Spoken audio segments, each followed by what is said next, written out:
fakes, the ability, I was on the front page of the Citizen the other day, when images and videos are going to be manipulated in such a way that it'll be very difficult to tell the difference what is real, what is fake.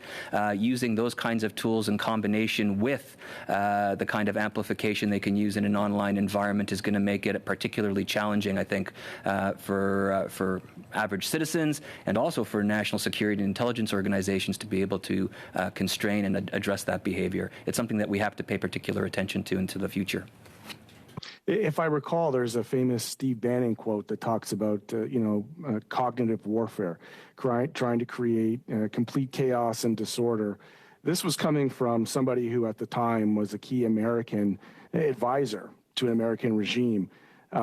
We've spent a lot of time focused on China. Can we perhaps take a moment and step back and just maybe provide a bit of an overview about other international actors, both those that we may consider to be friendly and allies and hostile actors, because it feels like we're missing a pretty significant part of the equation here when we only focus on one country, given the global complexity of this kind of zero-sum game.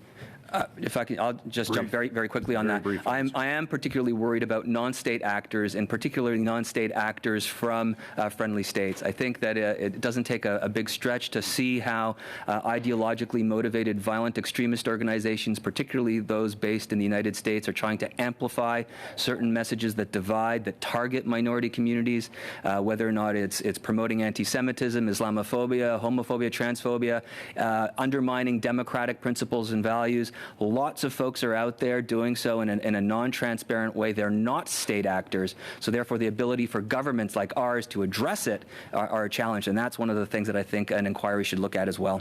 Thank you, Mr. Wilczynski. Mr. Green, we're going to move to our second round of questioning and start with Mr. Kurek. You have 5 minutes. Thank you very much, and let me thank all of our witnesses for joining us here today and talking about this very important subject. Mr. Chiu, it's good to see you again, and as a former colleague, it's nice to have you before this committee. I did want to provide you maybe a little bit of an opportunity just to share your experience, what the attacks against you and your personal character looked like, specifically during the last election, and the issues surrounding your proposal for a foreign agents registry. If you could unpack in about a minute or so the impacts that that had, both you professionally and personally. Well, thank you for the opportunity. It's good to see everybody as well. I think I would characterize it as an isolation process.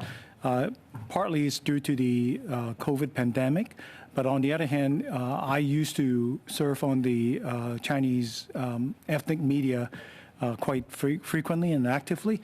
But during my term, especially after I tabled the private member bill for an influence registry, I've been given the cold shoulder in many of the Chinese media, and they don't invite me to their talk shows. And even though they open their lines for criticism of my bill, and all that culminated during the election of these disinformation that, I haven't never been to Xinjiang, so how could I be voting with the rest of the parliamentarian that there is a genocide fulfilling the definition as by the UN? And also, why would I hate my own race, Chinese, that I actually put into place this Chinese registry, this foreign influence registry?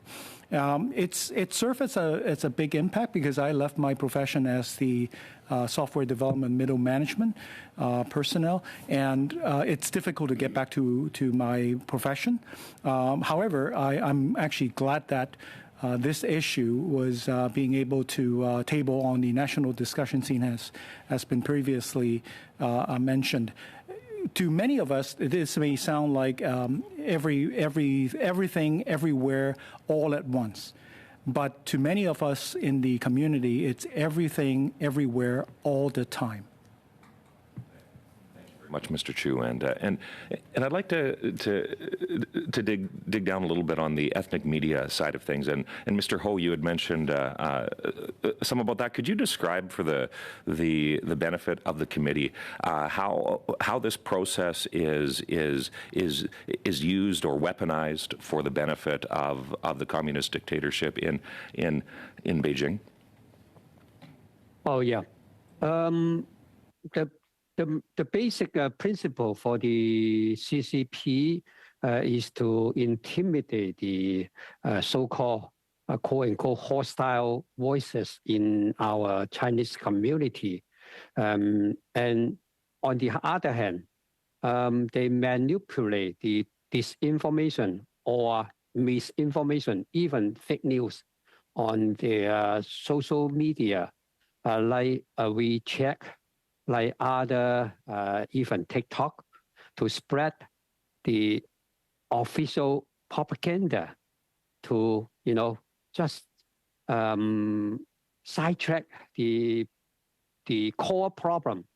For example, in the COVID-19 era, they spread the anti-Asian hate campaign. This is a national campaign, even a transnational campaign, even in United States, anti-Asian hate campaign, and put the agenda into a racial issue rather than a pandemic, the public health issue.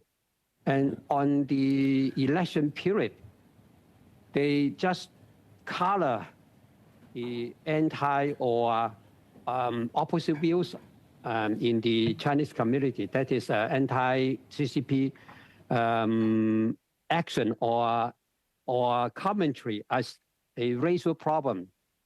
And just if I could, I hate to interrupt, but time is short here. Just a quick follow-up to that. Is this something that, because it's often in languages certainly that many Canadians wouldn't understand, Mandarin, Cantonese, etc., is this something that is the sort of thing that hides in plain sight, Mr. Ho?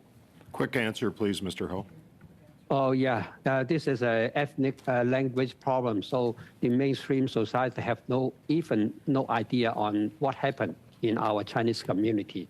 Thank you, sir. Thank you, Mr. Kurek. Past years.